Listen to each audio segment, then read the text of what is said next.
Good evening, hello and welcome. You're with the news today, your primetime destination news. Newsmakers talking points tonight. The big talking point as we enter Diwali is complete cracker ban feasible. That's right, my friends. That's our top talking point.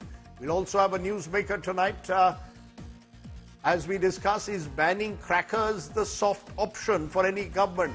Happy Diwali to each and every one of you. Shubh Deepavali. It's a very not so friendly Deepavali though in Maharashtra. Sena versus NCP friendly fights. NCP candidate Nawab Malik is my newsmaker tonight. He's the man who's creating a stir there. As I said, it's Diwali. I hope you're having a restful Diwali. It's going to stretch all the way till Friday. But let's start with the images we are getting on the start of Diwali. From Jammu and Kashmir to Ayodhya, which is the center of the Ram Mandir celebrations earlier this year. Diwali being celebrated in different parts. Ram Mandir and Ayodhya all decked up to celebrate its first Diwali since the consecration ceremony in January. Jawans on the borders also lit diyas to mark the festival of lights. As you can see across the country, Diwali being celebrated from Assam to J&K to Ayodhya. Let's just play those Ayodhya visuals for a moment, because there the Yogi Adityanath government today is hoping to break a Guinness Book of Records for the maximum diyas that have ever been lit at a single place. Yogi Adityanath there, as you can see, holding center stage at the moment on Diwali day, just ahead of Diwali day in Ayodhya. So all those celebrations taking place across the country. I want to wish each and every one of you a happy and auspicious Diwali.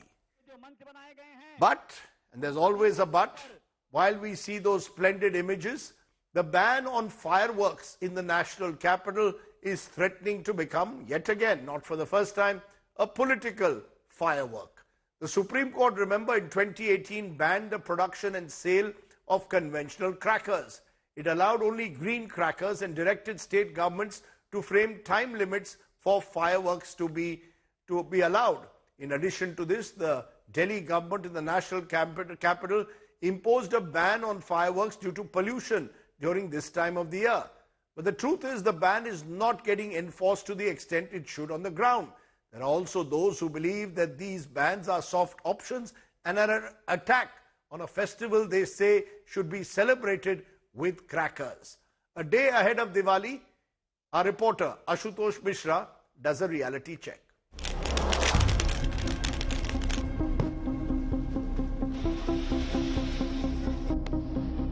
Diwali and fireworks, a bond broken by the spiraling pollution in the national capital. Since 2017, the Delhi government has been imposing a ban on crackers. This ban, however, is more flouted than followed, as the city witnessed last year. Will it be the same this year too?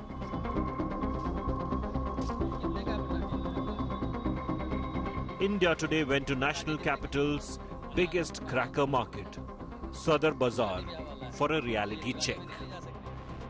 This year, sellers have replaced conventional loud, smoky crackers with small ones. नहीं तो ये कहाँ से मिला? ये green cracker बड़ा दिलचस्प है।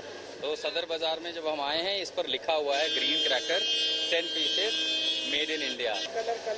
कलर है इस, तो इससे धुआं नहीं होता? नहीं। ये क्या है? ये शादी ब्याह वाला है, अनार है।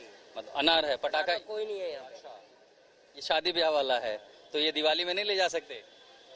ये कोल्ड होता है, ठंडा अनार होता है, शादी। अच्छा, कैसे चलता है ये? कोल्ड होता है। हाँ, सेल से टच करोगे ये चालू हो जाएगा। अच्छा, ये कौन सा अनार है? तो पटाखे पे बैन नहीं है? पटाखा वाला नहीं है, ये वो है मशीन वाला। हाँ। और ये मशीन वाला तो नहीं है, ये तो जलाने वाला है। कोल्ड फाउंटेन के नाम से आ रहे हैं, जैसे ये दिखाई दे रहा है। अब इसका इस्तेमाल करने के लिए इस तरह की गन यूज हो रही है। ये क्या है, दिखाना जरा। बच्चों का पटाखा बैंड है। अच्छा, ये पटाखा नहीं है, इसको नहीं कहते पटाखा। ये पटाखा है ही नहीं, ये है ही नहीं। बच्चों का पेपर शॉट है, देखो क्या लिखा, पेपर शॉट। फुलझड़ी बिक रहा है, इस पर बैन नहीं है। The team also spotted a few selling crackers even after the ban was imposed. एक तो नहीं है, पूरा गत्ता देखो भरा हुआ है। ऐसे क्यों कर रहे हो आप? इस पर बैन नहीं है, इस पर बैन नहीं है। बैन है भाई। कैसे बेच रहे हो ये? भाई बस ये 2-4-5 डिब्बे बचे हमारे पास। बैन के बाद ले आए बाजार में बेचने के? हाँ जी। रोका नहीं पुलिस ने? है, रोकते हैं भाई, रोका टोकी है। हाँ जी। पकड़ लेते मारते हैं। और क्या? फिर भी बेच रहे हो? बेचना पड़ता है। कितने का है डब्बा? ये 200 रुपए का। अच्छा, और क्या क्या है? अनार भी है? नहीं, अनार पड़ा भी है। ये क्या है? ये बीड़ी बम बीड़ी है। बम है, बीड़ी बम। जलाने वाले। कौन सा पटाखा है? पटाखा गोकुल का है। दिखाओ जरा। ये देखो। पटाखे पे बैन नहीं है? नहीं है। पटाखे पे बैन है तो बिक कैसे रहा? इतना पटाखा रखे हो, क्या क्या है ये? दिखाओ जरा। पटाखे पे तो बैन है, तो बेच कैसे रहे हो? ये वो वाला पटाखा नहीं है, वैसे ये इस पर बैन नहीं है? नहीं है, इस पे नहीं, चुटपुटिया वाला है। पटाखे पे बैन है बाबूजी, लेकिन ये बचा हुआ है। अच्छा, ये बचा हुआ है। तो कहाँ से लाए हो ये? यही मार्केट से लाए हैं। यहीं का है। और कहाँ का, और क्या क्या पटाखा बिक रहा है नया? कुछ नहीं बेच रहे। Some shopkeepers hid their stock as they spotted the camera. खुले बाजार में ज्यादातर पटाखे गायब हैं। बैन का असर दिखाई पड़ा है। बड़े पटाखों की जगह छोटे पटाखों ने ली है। इक्का दुक्का लोग हैं जो चोरी छिपे, जो छुरछुरी है, ऐसे पटाखे जो आवाज तो नहीं करते लेकिन धुआं ज्यादा करते हैं, वो बेचते हुए पाए गए। कैमरा देखा तो भाग खड़े हुए। चोरी छुपे इक्का दुक्का जगहों पर हमें पटाखे बिकते जरूर दिखाई दिए, लेकिन हाँ, पटाखे के बैन का व्यापक असर खुले बाजार में दिखाई भी दे रहा है। A recent survey had said that 55% people in Delhi were not in favor of burning crackers as they cause pollution, whereas 19% would like to burn crackers on Diwali. Bureau Report, India Today. So let's raise that perennial question once again, because it becomes a question that needs to be asked every year. Is this ban on firecrackers desirable? Is a complete cracker ban feasible? Is banning crackers a soft option? Is there a middle ground? We saw there green crackers being sold in some markets. Joining me now is Rahul Ishwar. He likes to call himself a Hindu activist and a philosopher. Gaurav Bansal is advocate at the Supreme Court. Abhishek Kar is senior program lead at the Council on Energy, Environment and Water. And I'm also joined by Akshay Marathe, Aam Aadmi spokesperson. Let's get each and every one of you, starting with you, Rahul Ishwar. Do you believe this ban on crackers is desirable but not feasible? Rajdeep sir, first of all, happy Diwali. What Diwali. we really need in Delhi and especially North India is a solution to pollution.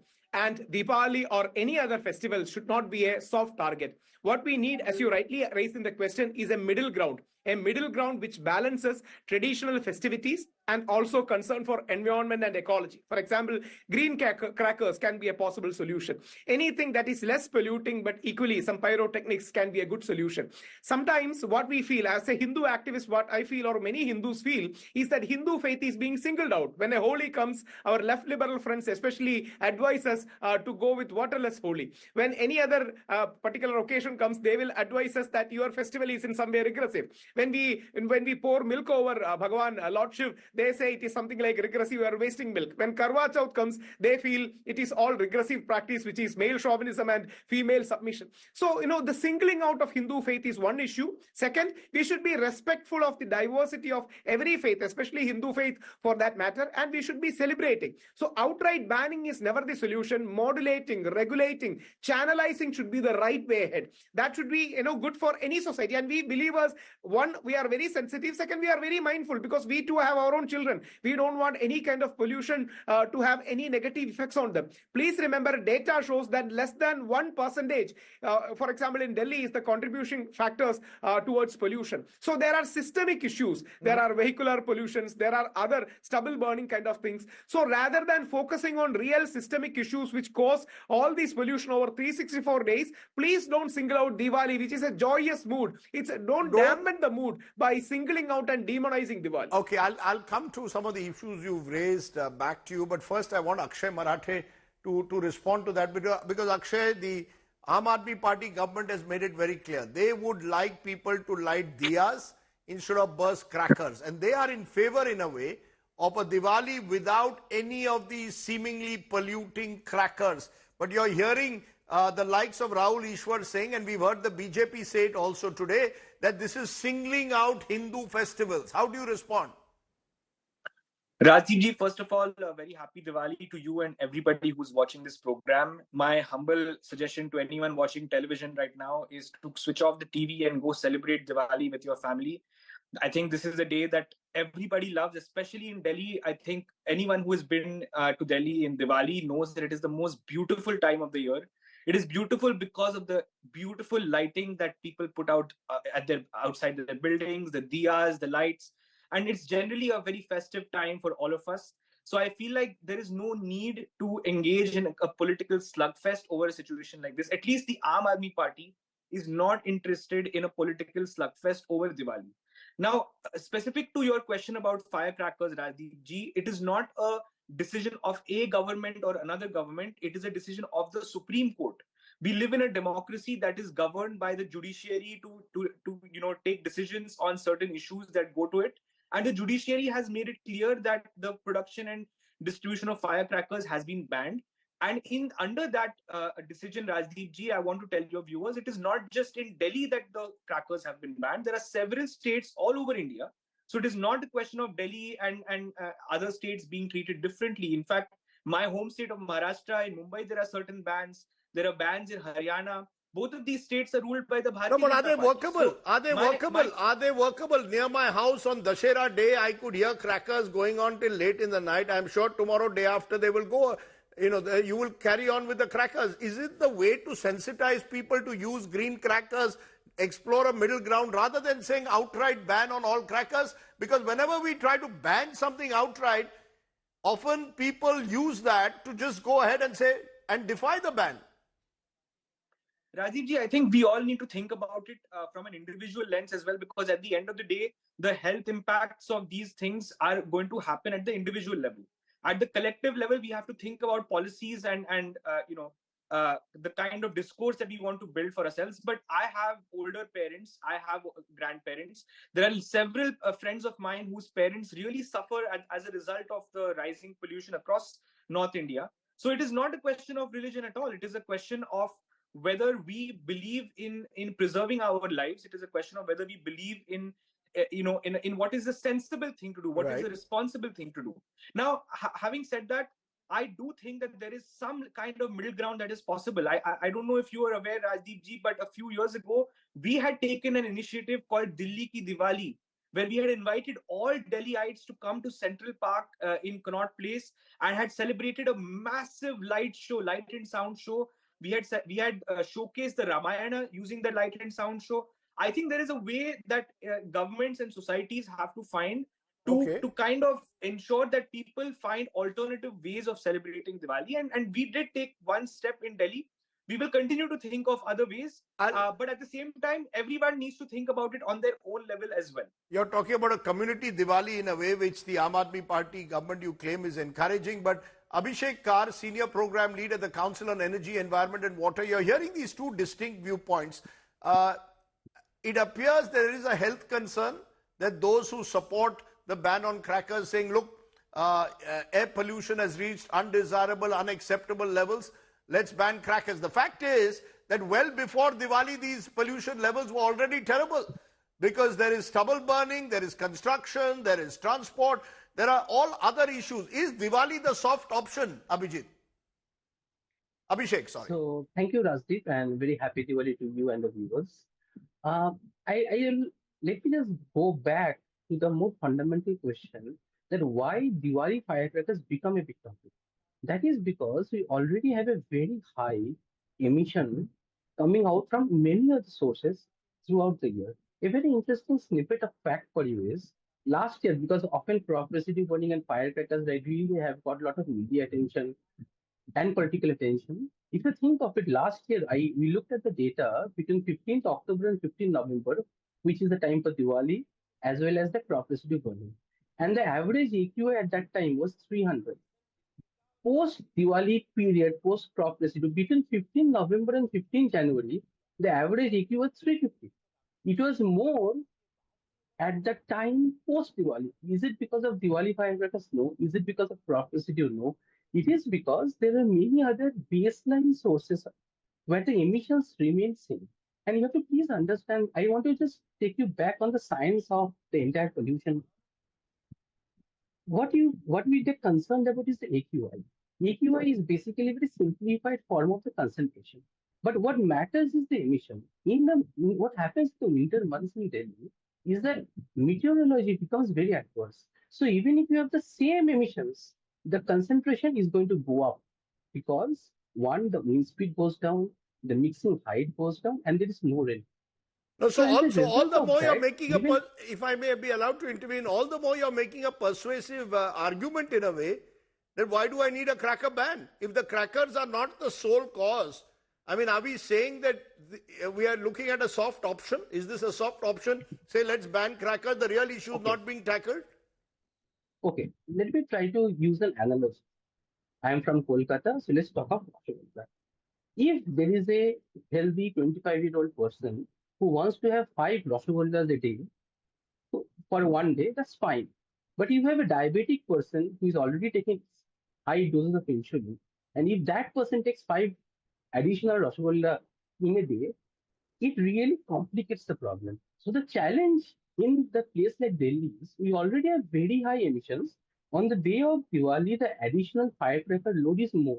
But thankfully, the good news here for Rajdeep is this year, given the meteorological forecast, we expect post Diwali, in couple of days, there will be high wind speed because the emission and the But concentration relationship is really bound by the meteorological factors yeah, of wind speed but and so and we think there will be that's not sufficiently going to high happen wind every speed year. which will lead to some dispersion. So thankfully, even if there is lot of flouting Yes. on the day of Diwali, hopefully things will slightly improve But in couple of days. right, but what you've said in a way is interesting. You've said that Diwali can worsen it. It's not as if Diwali is the cause for it. Diwali crackers can worsen a situation that already is dire. Let me get the lawyer from the Supreme Court, Gaurav Bansal. Where do you stand on this? Do you believe law, you can't legislate this? This has to be done through education, through convincing people, look, there are other ways you can celebrate Diwali. You don't only have to burst crackers that lead to noise pollution, air pollution. Is there another solution you believe, Gaurav? Yeah, first of all, Rajiv Zada, happy Diwali, and to all the viewers, happy Diwali. As far as the this cracker ban is concerned, it is having a multiple dimensions. We have to take care of the public health, the environmental concern, the cultural traditional concerns. So, if we talk about the crackers, firecrackers, see, right now the firecrackers, using of the firecracker is something which is a modern, you can say, modern addition and not the cultural tradition. Why I am saying so? That the firecrackers is originated from China after the invention of the gunpowder. When Lord Rama returned to Ayodhya, the people were celebrating with the oiling of the diyas and the exchanging of the sweets. It was after the introduction by the firecrackers by the Mughals and the British colonials who used the firecrackers for their royal celebrations. So after the independence, what happened that these firecrackers were publicly available. So that is why the people started using it as a celebration. So you're saying it was never a part of original my point traditions. is that the use of the fire. You're saying it was never part of original tradition. Exactly. It is So more recent because of accessibility and availability. You want to respond to what you just heard, Rahul Ishwar? Rajdeep sir, this is a very problematic argument. Please remember, our Hindu culture is very synergetic and syncretic. We take all the positives from wherever. Mahatma Gandhi rightfully said, we assimilate things while we stand on our own feet. So please remember, these have all become part of our culture. That's the reason why channelizing is needed. See, why do we take our children to such Diwali celebration where they can see some beautiful things in the sky, where there is a bit sound? See, all the other experiments like community Diwali can be tried. But please remember, modulate regulating, and minimizing it. For example, in Kerala, you might know we recently had a huge tragedy here where there was a huge fire happened. There are elephant kind of stampede. So we always go there and request, instead of 10, let us have 1 or 2 elephants. Instead of having 2 hours of exclusive firecrackers, can we limit it to 30 minutes or something? So a kind of modulation, I believe. So are you in favor of a reasonable. limited, that there can be only firecrackers can be burst only between 8 p.m. and 10 p.m.? Is that acceptable? People will then use those 2 hours to burst as many crackers as possible. That's not going to change anything. No, that's the reason why sensitization, educating, awareness is needed. AAP needs to take BJP, Congress and the other parties into confidence. They can have some kind of an all-party meeting and there can be a consensus emerging. See, when there are dissident voices, especially on sensitive issue, which has communal connotations, things can flare up. So why don't, people like Arvind Kejriwalji or AAP call for an all-party meeting, evolve a consensus and then have a joint declaration. We all understand I'll the get gravity. Akshay to respond to you, but before that, Gaurav Bansal, you wanted to say something very quickly. Yes. Yeah. See, individual basically enjoyment can't hurt the public at large. Okay. So as far as I myself is of the view, and in my society also, many of the persons are of the view that use of the firecrackers should be banned. So banning is right now needed because we are inhaling something like a gunpowder. I'm sorry that what my brother is saying, it is his view. But as far as the view at large is concerned, we need, yes, it's correct to say that we need sensitization. It's only because of the public participation the policies get implemented, otherwise it will remain only on the papers. But at the same time, when the air pollution crosses its maximum parameters, because the machine read till 999, it gets beyond and in multiple folds. So then the answer to this kind of the... Gaurav ji, you made one important point which Rahul Ishwar, you should respond. Gaurav ji said a sentence which, no, just a minute. Individual enjoyment cannot be at the cost of community health, he says. You are free to enjoy, but you've got to also be mindful of the fact there could be people in your area who get affected by the smoke and the noise. Rajdeep ji, nobody disagrees on these principles, but rather than motherhood statements or trying to guilt trap Hindus, what is needed? Consensus, education and a way ahead. And all our social reformers, if you look, for example, starting from Vivekananda or Gandhi, has tried the way of educating even for more crucial issues like temple entry and all. So guilt trapping, saying that you are backward, you are communal, you are some kind of a people who do something, and guilt trapping is not the way ahead. Educating, sensitizing, and you have one whole year, and the action should not be taken 1 week before Diwali. You have, after this Diwali, 1 year to educate, implement a social change, inspire people. See, otherwise people will unnecessarily start to rebel. People like me, we are laymen, we are believers, so we are sensitive. If somebody is saying you should not do this, naturally we will have a question, what about many other things, which I will never raise because it may involve other communities. So rather than guilt trapping, educating, awareness, sensitization, use the next 1 year to inspire a social change, not on the eve of Diwali or 1 week before it. That's a good point, Akshay Marathe. Today we are hearing Arvind Kejriwal telling people celebrate Diwali with diyas, don't burst crackers. All of this can be part of, or some schools are doing it in Delhi and across the country, trying to sensitize the youth to be careful not to use crackers which might be polluting. But this needs communities' participation. You can't, if the moment you impose anything in India, there will be a reaction. And as Rahul Ishwar says, there will be people who think that this is being done against one particular faith, that Hindus must bear the brunt. You're guilt-tripping Hindus in a way. Rajiv ji, let me first start out by repeating what I said earlier, that neither the Aam Aadmi Party nor the BJP is above the Supreme Court of India. The Supreme Court of India has banned firecrackers, not Aam Aadmi Party and not even Bharatiya Janata Party. So the question of Aam Aadmi Party taking BJP and Congress into confidence doesn't arise because these are judicial matters. They have to be settled by the courts of law. If you believe that the Supreme Court is wrong, you are welcome to go to the Supreme Court and fight your case again and re-litigate that case. But when it comes to issues of society and kind of taking our a collective consciousness beyond where we are, reforming society, if you're going to claim a victimhood and say that, oh, you are targeting me, I don't think this is the correct way to do things. We are a very mature, we are a responsible civilization. We have existed for thousands of years. There are several backward things about our society, Rajdeep ji, which over the years were phased out. They were phased out by self-critical thinking by people who were responsible, sensible, and said, no, there are certain things that we have been doing, we cannot do anymore.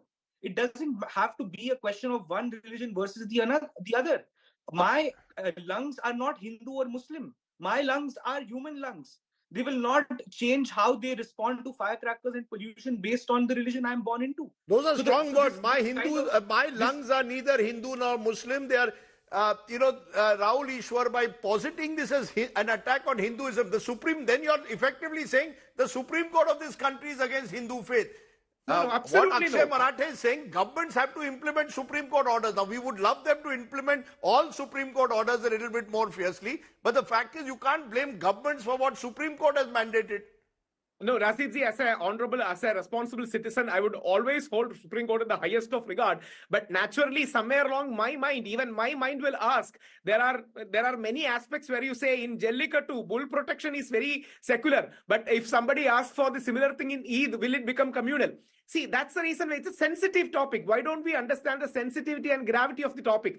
We cannot have such kind of narratives being born, because that is not good for Hindu-Muslim unity or pluralism. That's the reason why educate, sensitize, go the extra mile. Aam Aadmi Party is a party which can go the extra mile. You have deep roots. Why don't you sensitize? Invite BJP, invite Congress, invite other parties. Have kind of an all-party meeting. This is the way ahead. This is how you build consensus in democracy. It is not a mechanical thing that once you have the order. And Rajdeep, with due respect, I may remind you what happened in Jallikattu after Supreme Court verdict, what happened in Shabarimala, which protests we led in Kerala. So please remember, it is not a mechanical thing, something like switching on and switching off. It's not mechanical, but at the end of the day, once we've accepted, you're free to go to the Supreme Court and challenge the ban. The Supreme Court has imposed it. Abhishek, in conclusion, do you think that the Supreme Court, in a way that you're going to have to find this middle ground? Because otherwise, we are finding that many of these bans are not really working on the ground. Is there a way? Do you see a middle ground at all from an environmental perspective? Rajdeep, let me try to put the question differently. If you think about many other cities in the Western world who do firecrackers, they don't have this debate, crisis every time, because their levels of emission around the year are much lower. And rather than getting into this So shouldn't the slugfest for Supreme one Court day target that? firecrackers, Shouldn't the Supreme Court target emissions? the Supreme Court must target, and the government also should focus on emission reduction. Currently, under the National Clean Air Program, the incentives are for reduction of concentration. But the focus must be on emission reduction. And please understand this. I'll give you one simple example which everyone in the studio they face. They have their residential welfare societies, associations, and the Commission for Air Quality Management in NCR and adjoining areas have instructed the resident welfare associations to provide electric heaters to security staff to avoid open biomass burning during the winters, because they need to heat up. Please see how many of those residential associations are actually doing it. So it is a clean air is also a citizen responsibility beyond going mandates and laws and governance, because ultimately with limited resources, there's only a limited to which government can enforce. So there are several sources of pollution. I really request all the panelists to go back and try it out and focus on the other sources which are around the year.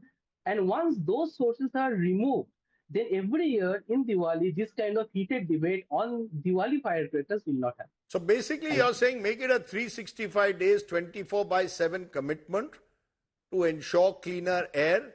That will give you greater moral authority, some would say, to then be able to say, even during Diwali, that maybe we need to moderate the use of crackers. Otherwise, as I said, this debate, as we've often seen, becomes extremely polarized. I hope, Akshay Marathe, you all will look at that make air pollution. There's an election coming up in Delhi in a few months from now. Make that an issue that is debatable. I don't know whether people will vote for you on that, but we have a right to clean air. Surely you and I and our children and our parents have a right to clean air. So Akshay Marathe, I hope to see clean air being part of your political debate, not just at Diwali, but around the year. Absolutely, Rajdeep ji. And I do think that air pollution is a national issue that impacts several, I think, the whole North Indian plains are affected by air pollution. So it is a national problem. that all of us have to work around the clock, round the year to work on. And Aam Aadmi Party is certainly part of the solution, not part of the problem. Okay. Let's see whether I have to debate this yet again 1 year from now. But for now, I just hope that people enjoy Diwali. But there are various ways to celebrate Diwali, and be conscious of the fact that when you celebrate, your celebration should not affect the health of someone who lives in your neighborhood. Find that middle ground and work within the community. Celebrate Diwali, but do it as to the extent possible. Make it noise-free and make it less polluted. Thanks very much to all my panelists for joining me here on the show. Let me turn from there to our other big story, and it's our political story of the day, where a day after nominations ended in the battle for Maharashtra, it's now being called the Battle of Rebels. That's right, close to 150 rebels from the major parties have entered the fray in Maharashtra. And there are about 10 seats where the rebels have kept both the opposition Maha Vikas Aghadi and the Maha Yuti on their toes. Now, one of the most talked about such contests will take place in Mumbai in the Mankut Shivaji Nagar seat, where Ajit Pawar's NCP has fielded Nawab Malik as their candidate, the former minister in the NCP. The BJP has announced support to a Shiv Sena Shinde group, Suresh Patil, in the seat. And we are finding that the BJP, which has fielded the highest number of candidates across the major parties, is also having to deal with its own rebels. In North Mumbai, a former MP, Gopal Shetty, has rebelled against the party's official candidate. In Meera Bhayandar, an MLA who wasn't given a ticket, is contesting as an independent. But all eyes at the moment are on Nawab Malik and what he intends to do in this election. As I said, he has decided to go ahead and he has filed a form against the official candidate of the Shiv Sena there. Joining me now, Nawab Malik, the NCP candidate from Mankut, from the Ajit Pawar group. Appreciate your joining us, Mr. Malik. Are you a rebel? Am I to see you as a rebel because the seat was given to the Shiv Sena Shinde group? You have got a form from the NCP, Ajit Pawar, and you are going to contest against your own partner of the Mahayuti. Are you not a rebel? No, I'm not a rebel. I'm an official candidate of NCP. In seat adjustment, the seat was given to the NCP. When my name is announced, when the BJP and Shiv Sena get the knowledge that I'm going to be a candidate from the Mankut Shivaji Nagar, they had opposing me. They started that they will not work for me. They failed. Well, I'll tell you what they did. I'll tell you what they did, Nawab Malik ji. You know, 1 week ago, BJP leader and Mumbai BJP president Ashish Shelar said that we will not support Nawab Malik. He's a Dawood man. You have been targeted as a Dawood man. This is the same government which also put you in prison for more than 12 months on money laundering charges.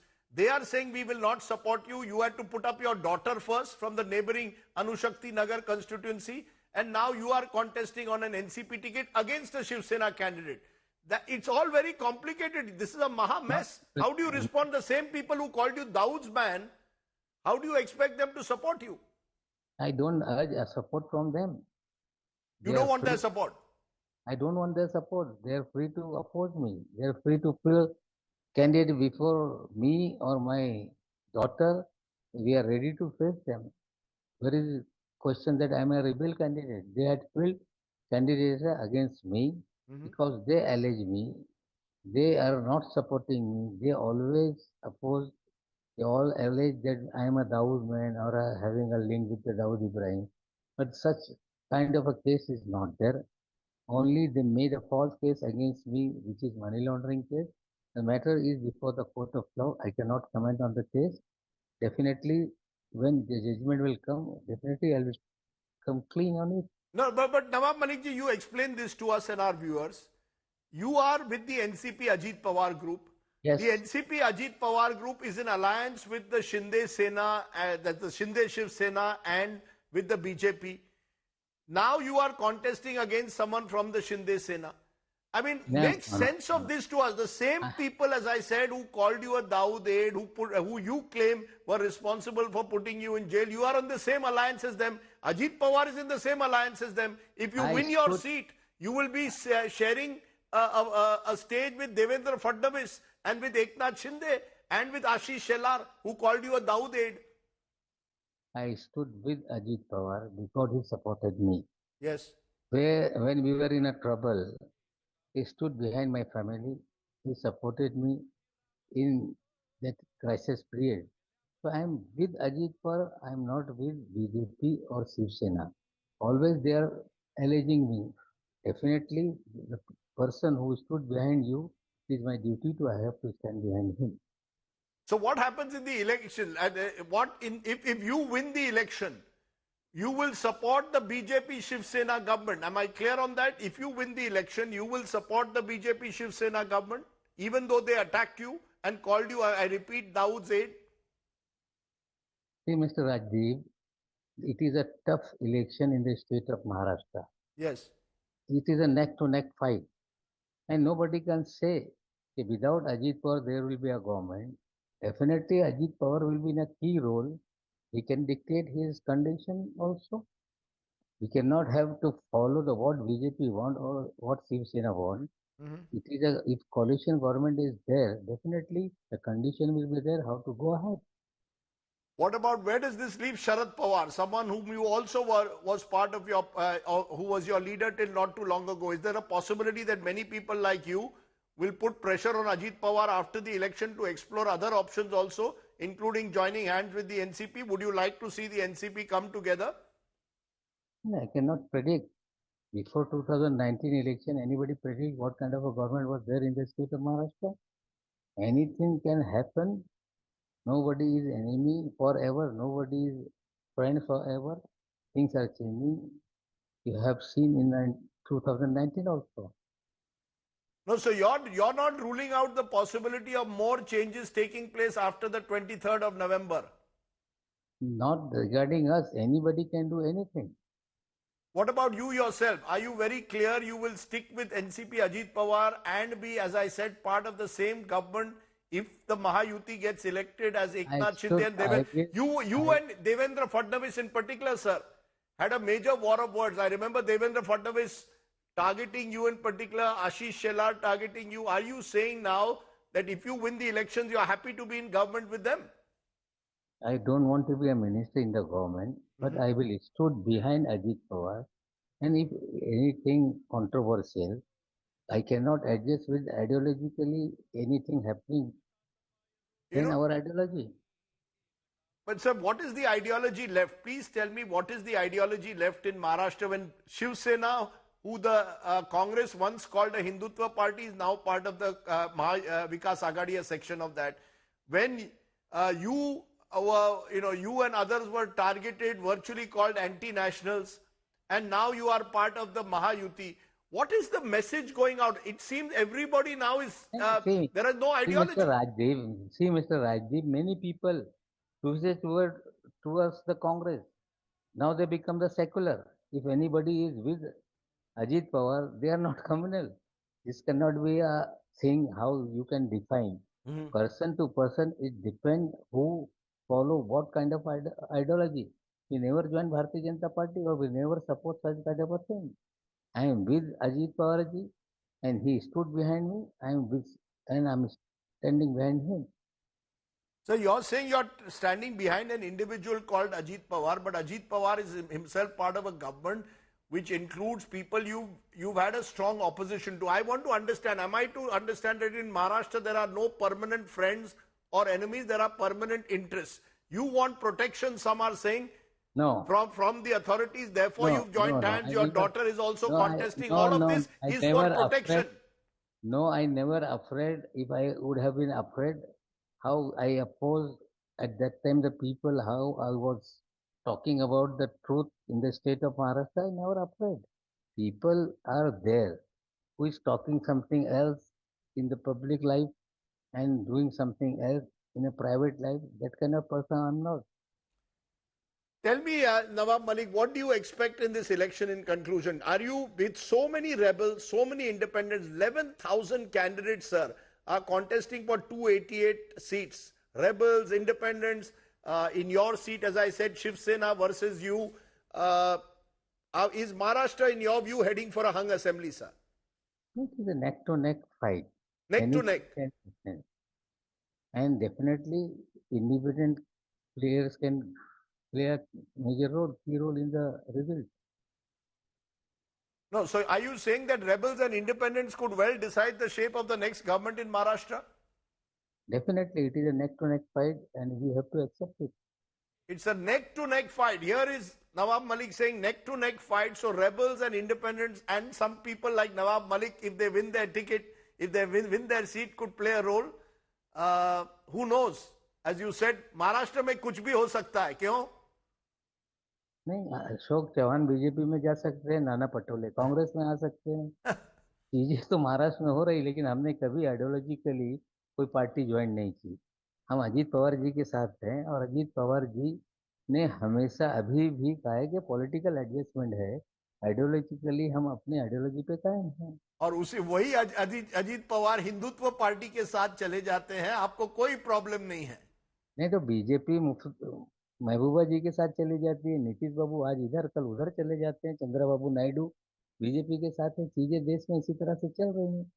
Fascinating. After a long time, I'm hearing a politician speaking so plainly about the way politics is taking place in this country. But Nawab Malik, we'll wait and we'll closely see how your seat in Mankud goes. You have Abu Azmi also contesting that against you. And we'll also see how your daughter fares in the neighboring Anushakti Nagar. For now, Nawab Malik, for joining me, and in a way, being something that most politicians are not, being candid about what is happening in Maharashtra. Thank you so much for joining me here on the show today. Thank you. Nawab Malik there saying, politics mein kuch bhi ho sakta hai, in a way. Okay, let's turn to another top story. Amidst deteriorating ties between India and Canada, two senior officials, including a minister in the Justin Trudeau government, confessed to leaking intelligence and sensitive information against India to Washington Post. The officials made the admission during a hearing by a parliamentary committee. The Washington Post had earlier claimed that Canadian security agencies had collected evidence that a senior official in India had authorized the intelligence gathering missions and attacks on Sikh separatists in Canada. Listen in to what the official said. You can confirm then that the information about, for example, the Indian Home Affairs Minister and his alleged involvement in these crimes in Canada, that was not released in Canada, however. Can you confirm that? That was only released in the Washington Post, pardon me. So this is not an information we provided to the journalist. Pardon me, it was not information you provided? No. Who provided that information then to the journalist? You're not sure? But that was not yourself who provided that information, was it? We did not. Mr. Morrison, can you comment? Did you provide that information? The journalist called me and asked me if it was that person. I confirmed it was that person. Oh, you confirmed. So you did. This is a journalist who's written extensively on this topic. A journalist that has various sources. He asked me if that was one of the people, and I confirmed that it was. So far, the Indian government has not responded to those charges. Andhra Pradesh Chief Minister Chandrababu Naidu's charge that adulterated ghee was used in preparing Tirupati laddus triggered nationwide outrage a few weeks ago. It also then raised questions over the safety of prasad that's given to devotees at temples. Over a 3-week period, India Today reporters conducted a pan-India reality check on the quality of the ghee used at prominent temples. Take a look.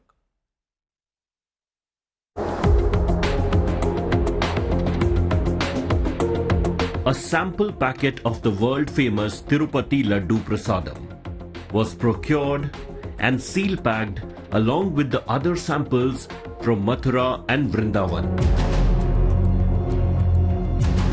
We deposited them at the Sri Ram Institute for Industrial Research. The aim was to check for the quality of the ingredients and the purity of the desi ghee used in making these sweets.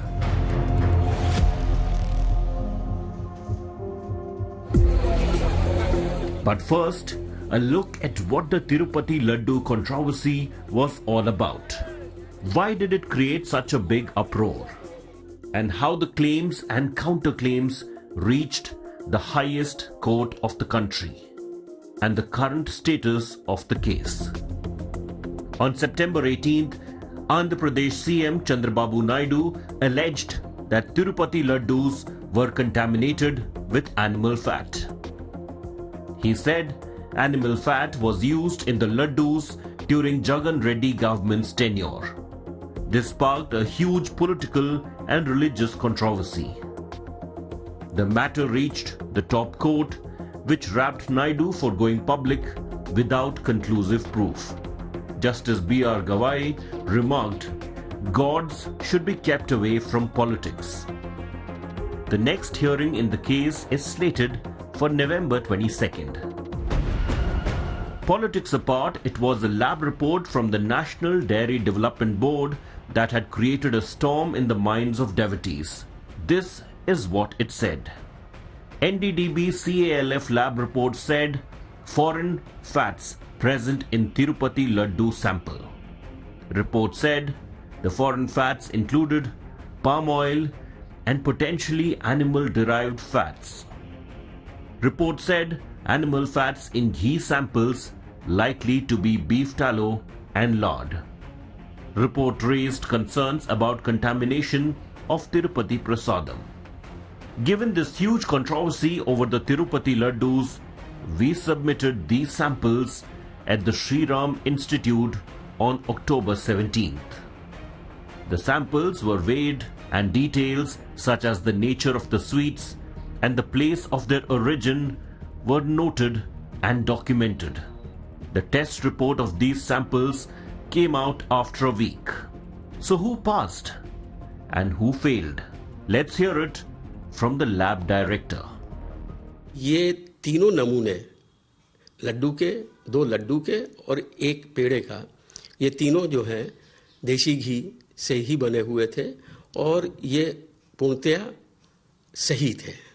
Animal fat से कोई भी चीज़ अगर बनाई जा रही है तो ये एक रिलीजियस एक्टिविटी को लेकर अगर देखा जाए तो वो हम ये नहीं कहेंगे कि वो हानिकारक है, लेकिन वो हमारी आस्था को कहीं न कहीं पर से कॉम्प्रोमाइज कर रही है। So according to the report of the Sri Ram Institute, the Tirupati laddu and the 2 samples of laddus and pedas from Mathura, Vrindavan, had passed the tests. The desi ghee used in making them was fine. There were no impurities or any trace of animal fat present. But the fake Amul ghee sample from Hathras had no trace of desi ghee in it. It was a mixture of vegetable and refined oils. With Sushant Mehra, Bureau Report, India Today. Okay, let's turn to some good news today. The first good news story, the Reserve Bank of India has just repatriated 102 tons of gold from the United Kingdom to India, boosting our domestic reserves amidst ongoing uncertainties across the world. The move is part of a broader strategy to safeguard the nation's assets, and it is seen to demonstrate a shift in the RBI's risk management approach. Remember all those years ago when we had to pawn our gold reserves in the early 1990s? Now over half the RBI's gold reserves are held within India, and that's a good sign because it suggests a greater degree of independence when it comes to protecting these valuable holdings. What does all this mean? Why is it our good news today story? Business Today's Karishma Asudani reports. Well, right, RBI in its half-year foreign exchange settlement report has said that they have brought back another 102 tons of gold reserves back, which now makes it 60% of gold reserves domestically. If you remember right, it was also early this year around March end that RBI had said that they had brought back 50%. So another 10% gets added to the reserves now being domestically within India. Looking at the data and total numbers released by Reserve Bank of India, about out of total of 850 ton of gold reserves that we have, it is now close to about 510 tons that is back back to India, while 324 tons still lies with the Bank of England and Bank of International Settlement. If you're going to look at this from a macro economy point of view and on a broader note, then out of the total net reserves for India in this calendar year until October 11, there has been an increase in net reserves by close to about $68 billion, which is the second highest among nations, the first, of course, being China. Interesting news there. Okay, and our final image of the day comes from Ayodhya, where it's the first Diwali after the inauguration of Ram Mandir this January. Ayodhya setting a new world record, lighting 28 lakh eco-friendly lamps along the banks of the Saryu River. Looks spectacular. The only downer, Avdesh Prasad, the MP of Ayodhya Faizabad, claims he was not invited. Take a look at these wonderful images, though, that are truly spectacular and reflect perhaps the manner in which Diwali can be truly luminous at times. The celebration of lights there in Ayodhya. There are some crackers being burst. Hopefully, pollution remains under control. Thanks for watching. Stay well, stay safe. Good night. Shubhratri. Jai Hind. Namaskar. Have a great, happy, safe Diwali. Shubh Dipavali.